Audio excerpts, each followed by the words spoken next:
સ્વાગત છે। હું છું પંકજ શર્મા। શરૂઆત મહત્વપૂર્ણ ખબરથી કરીશું।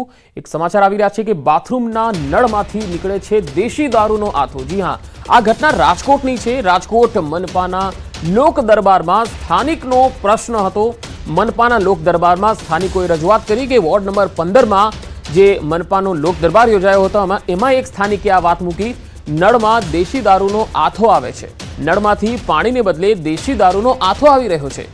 लोक दरबार में देशी दारूनो प्रश्न जोरशोर थी उठ्यो। वोर्ड नंबर 15 देशी दारूनु हब छे एवुं पण स्थानिको जणावता जोवा मळ्या।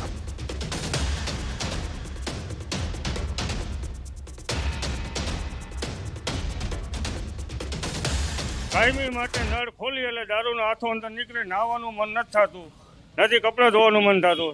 3 મહિનાથી મારી રજૂઆત છે।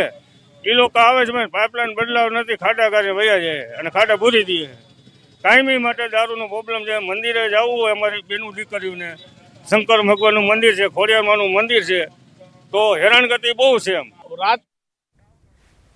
वोर्ड नंबर 15 रहीशोनी लोक दरबार में रजूआत स्थानिकोए कह्युं अने त्यार पछी विपक्षना नेता पण बोल्या। वोर्ड नंबर 15 कोर्पोरेटर छे विपक्ष नेता सागठिया पोताना ज वोर्डमां दारूनुं वेचाण थतुं होવાનો स्वीकार कर्यो।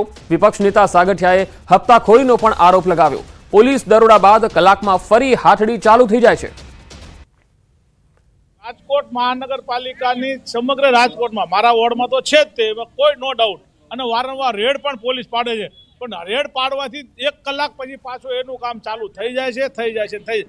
એનું કારણ એ છે કે આ લોકોને લીગલી હપ્તાઓ મળતા હોય છે, અને હપ્તાઓ દારૂ વેચવાનું, બનાવવાનું બધું જ, અને પીવા સહિતનું। तो राजकोट में आ मनपानो लोक दरबार हतो अने एमां स्थानिकोए जे रजूआत करी छे खरेखर चौंकावनारी छे। नळमांथी दारूनो आथो निकळे छे एवुं कही रह्या छे अने विपक्षना नेता पण आ वातनो स्वीकार करी रह्या छे। हाल आपणी साथे शहर कांग्रेसना प्रमुख अतुल राजाणी जोड्या छे। अतुलभाई, आ स्थानिकोनो जे मुद्दो हतो लोक दरबारमां, आखरे आ वात केटला अंशे साची छे? વાત એમની સાચી છે। અમારા વિરોધ પક્ષના નેતા વસરામભાઈ સાગઠિયાના વોર્ડમાં આજે કોર્પોરેશન દ્વારા લોક દરબારનું આયોજન કરવામાં આવ્યું હતું, ત્યારે એ વિસ્તારમાં કુબલિયાપરા જે વિસ્તારમાં આવે પર આમ ભઠ્ઠીઓને દારૂના અડ્ડા પણ ચાલી રહ્યા છે। પોલીસની નિષ્ક્રિયતાના કારણે આ બધી આખા રાજકોટની અંદર દારૂના અડ્ડા ચાલી રહ્યા છે, જેમાં રાજકોટની પોલીસ કમિશનર કચેરીમાં બાજુમાં પણ દારૂનો વેચાણ છે, પણ પોલીસ દારૂઓ સાથે મિલીભગત હોય એવું લાગે છે। પણ અતુલભાઈ, આ જે નળમાંથી આથો આવે છે એ કેવી રીતે ખ્યાલ આવે, અને શું એ પાણી સેમ્પલ લેબમાંથી પાસ થઈને આવેલું છે? ત્યાં બધા જે વોર્ડ નંબર 15માં જે લોક દરબાર છે ત્યાં દારૂના અડ્ડા પણ અને ભઠ્ઠીઓ પણ ચાલુ છે, એમાં પોલીસની પણ ભાગીદારી હોય એવું અમને લાગે છે। તો કેટલા ઘર એવા છે કે જ્યાં લોકોના ઘરના નળોમાં આ પ્રકારે પાણી આવી રહ્યું છે? જે ખાસ કરીને વોર્ડ નંબર 15 છે ત્યાં છે, પછી ભાવનગર રોડ ઉપર છે, આમ અમારે જામનગર રોડ ઉપર સંતોષીનગર છે, કીટીપરા છે, આમ રૈયા રોડ ઉપર છે। આખા રાજકોટની અંદર દારૂના મહેફિલો ચાલી રહી છે પોલીસની નિષ્ક્રિયતાના કારણે। તો આ મામલે જ્યારે રજૂઆત થઈ ત્યારે મેયર તરફથી શું જવાબ મળ્યો? મેયરે ખાલી ઉડાવત જબાવ્યો છે। આ ખાલી લોક દરબાર નથી, ભાજપના લોકોને બોલાવીને જ લોક દરબાર કરવામાં આવે છે। ભાજપના કાર્યકરો અને આગેવાનો જ ઉપસ્થિત નથી, લોકોને ખબર ખ્યાલ પણ નથી લોક દરબાર ક્યાં છે। અને જ્યારે લોક દરબાર હોય છે એના તમારે લોકોને પેપર આઉટ કરવું જોઈએ, ઇલેક્ટ્રોનિક દ્વારા, પ્રિન્ટ મીડિયા દ્વારા જાહેરાત કરવામાં આવતી હોય। આ તો ભાજપનો જ લોક દરબાર હોય એવું અમને લાગે છે। પણ અતુલભાઈ, જો વિપક્ષના નેતા પણ વસરામ સાગઠિયાએ પણ સ્વીકાર કર્યો કે એમના વિસ્તારમાં પણ આ પ્રકારનું છે, તો પછી કોંગ્રેસ અને કોંગ્રેસના નેતાઓ કેમ આ મુદ્દાને ઉઠાવતા નથી? આ મુદ્દા ઉપર પોલીસ કમિશનરને ઘણી વખત રજૂઆત કરવામાં આવી છે કે સાહેબ રાજકોટની અંદર તમામ જગ્યાએ દારૂના અડ્ડા બંધ કરાવડાવો, અનેક વખત ટેલિફોન અને મૌખિક રજૂઆત કરો, પણ આ તંત્ર હાવ નિર્ભર છે એવું અમને લાગે છે। અગાઉ ઘણી વખત રજૂઆત કરવામાં આવી છે આ બારામાં। તો હવે કોંગ્રેસનું આગામી એક્શન શું રહેશે? આવનારા દિવસોની અંદર હજી એક અમે પોલીસ કમિશનરને અલ્ટિમેટમ આપી છે, જો આવનારા દિવસોની અંદર નહીં આવે તો પોલીસ કમિશનરને ઘેરાવ કરવામાં આવશે।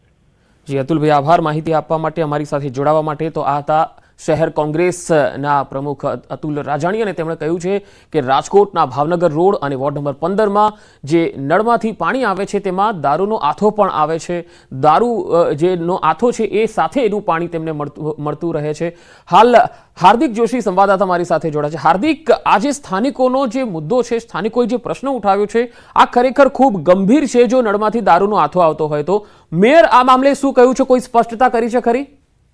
ચોક્કસથી જ્યારે સ્થાનિક વ્યક્તિ દ્વારા આ મુદ્દો ઉઠાવવામાં આવ્યો હતો ત્યારે ક્યાંક ને ક્યાંક મેયરે એવું કીધું હતું કે અમે આ મામલે પોલીસને જાણ કરીશું. પરંતુ પંકજ, સૌથી મોટી બાબત એ છે કે રાજકોટ શહેરના વોર્ડ નંબર 15માં આજે લોક દરબાર યોજાયો હતો. આ જે જગ્યાએ લોક દરબાર યોજાયો હતો ત્યાંથી માત્ર ને માત્ર 500 મીટરના અંતરે જ દારૂની હાટડીઓ પણ ધમધમી રહી છે. એટલું જ નહીં, જ્યારે અલગ અલગ વ્યક્તિઓ રજૂઆત કરતા હતા ત્યારે એક સ્થાનિક વ્યક્તિએ એવું કહ્યું કે જ્યારે નળ ખોલો છે ત્યારે પાણીના બદલે દારૂનો આથો નીકળે છે. લોકોમાં પણ ક્યાંક જે છે એ આશ્ચર્ય ફેલાયું હતું. એટલું જ નહીં, આ વ્યક્તિએ ત્યાં સુધીની વ્યથા ઠાલવી હતી કે નજીકમાં જ મંદિર આવેલું છે શંકર ભગવાનનું, અને ત્યાં જ્યારે કોઈ મહિલાઓ જે છે એ દર્શન માટે જતી હોય છે તો ત્યાં રસ્તામાં દેશી દારૂ વેચાતો હોય છે, જેમના કારણે જે છે મહિલાઓને પણ અનેક સમસ્યાઓનો સામનો કરવો પડે છે. તેમના પરિવારજનોને પણ અનેક તકલીફો ભોગવવી પડી રહી છે. આ વ્યથા છે તે સ્થાનિક વ્યક્તિએ, જે મેયર અને સ્ટેન્ડિંગ કમિટીના ચેરમેન સહિતના અધિકારીઓ હતા, પોલીસ પણ ત્યાં હાજર હતી, તેમની સમક્ષ આ ઠાલવી હતી. ચોક્કસથી પંકજ, આ જે વિસ્તાર છે વોર્ડ નંબર 15 એમાં પણ જે કુબલિયાપરા વિસ્તાર કહેવાય છે, ત્યાં દેશી દારૂની હાટડીઓ ખુલ્લેઆમ ધમધમતી હોય છે.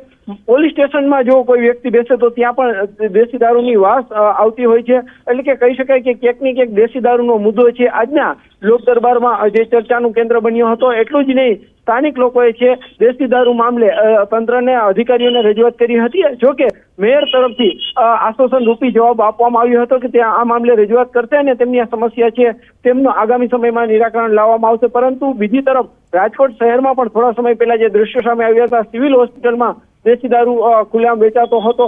પોલીસ દ્વારા રેડ પણ પાડવામાં આવી હતી, પરંતુ કોઈ જ જગ્યાએ કોઈ નક્કર કાર્યવાહી નથી થતી. રાજકોટ શહેરમાં ખુલ્લેઆમ દેશી દારૂ વેચાય છે અને એને લઈને સ્થાનિકોમાં પણ ક્યાંક ને ક્યાંક નારાજગી જોવા મળી રહી છે. જે નારાજગી લોક દરબારમાં પણ જોવા મળી. જી હાર્દિક, આભાર માહિતી આપવા માટે. રાજકોટ પોલીસનું દરોડાના નામે નાટકનો પર્દાફાશ. દેશી દારૂના અડ્ડા પર દરોડા માત્ર નામના જ છે. દેશી દારૂને લઈ પોલીસે મોટી ડ્રાઈવ કરી. સ્ટેટ મોનિટરિંગ સેલે 1500 લીટર દારૂ ઝડપ્યો. 1500 લીટર દેશી દારૂ સાથે વ્હીકલ ઝડપાયું. આજી ડેમ પોલીસ સ્ટેશન વિસ્તારમાંથી જથ્થો ઝડપાયો છે. દારૂ ભરેલું વાહન શાપર વેરાવળ પહોંચે એ પહેલા જ પકડાઈ ગયું છે. તાજેતરમાં રાજકોટ પોલીસ દ્વારા દેશી દારૂ મામલે ડ્રાઈવ યોજવામાં આવી હતી. સ્ટેટ મોનિટરિંગ સેલની કાર્યવાહી પર સ્થાનિક પોલીસની કામગીરીને લઈ સવાલ ઉઠી રહ્યા છે.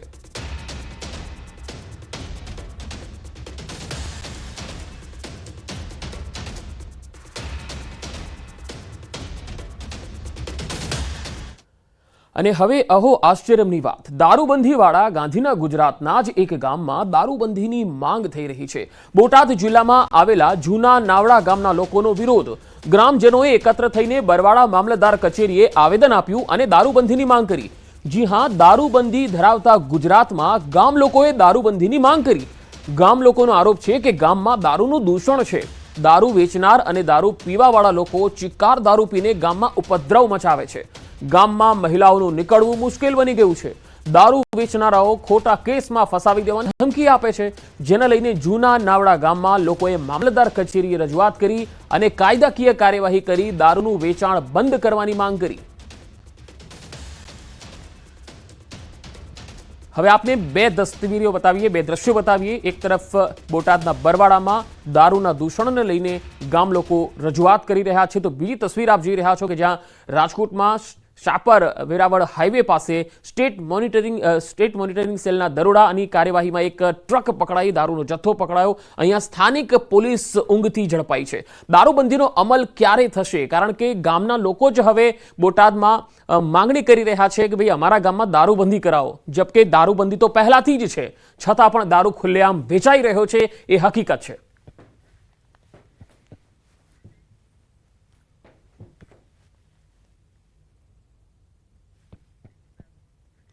અને હવે વાત હેલ્મેટના નિયમોની.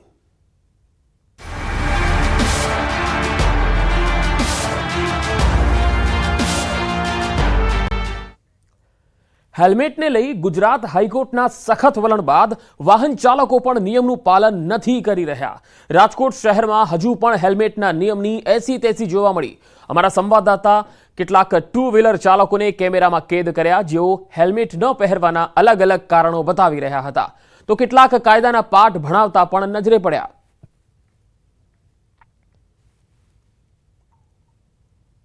આમ તો હેલ્મેટ પહેરવું એ નિયમ છે, કાયદો છે. જોકે રાજકોટ શહેરમાં લોકો હેલ્મેટ નથી પહેરી રહ્યા. હાલ આપણી સાથે અહીંયા કેટલાક બહેનો છે. બેન, તમે હેલ્મેટ કેમ નથી પહેર્યું? હેલ્મેટ કેમ? મૂંઝવારો થાય છે. શું થાય છે? શું મૂંઝવારો થાય છે.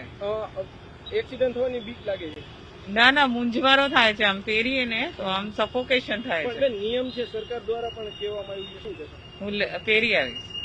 હવે પહેરશો? હા, ચોક્કસથી અહીંયા અન્ય બેન છે. બેન, આપે હેલ્મેટ નથી પહેર્યું, શું કહેશો? એ મૂંઝવારો થાય ને એટલે શું તકલીફ શું થઈ? મૂંઝવારો થાય છે. એમની પણ હેલ્મેટ નો પહેરો તો એક્સિડન્ટ થવાની ડર લાગે છે. શું થયું? મજા જ નથી આવતી એટલે હેલ્મેટ પહેરવામાં. પણ બેન, મજા નો આવે. આ તો નિયમ છે, નિયમોનું પાલન કાંઈ વાંધો નહીં. ચોક્કસથી હાલ જે રીતના વાત કરવામાં આવે તો કેટલાક લોકો છે તે અલગ અલગ કારણો આપી રહ્યા છે. હાલ આપણી સાથે અહીંયા એક ભાઈ છે, આપણે એમની સાથે વાત કરીશું. મોટા ભાઈ, હેલ્મેટ કેમ નથી પહેર્યું? હેલ્મેટ કેમ નથી પહેર્યું? હેલ્મેટ લઈ લેવી હાલો, બીજું કોઈ એમની અત્યારે કેમ નથી પહેર્યું? ખ્યાલ નતો, લઈ લેવી હાલો. આમ નિયમ છે, અને નિયમ છે ને સાહેબ,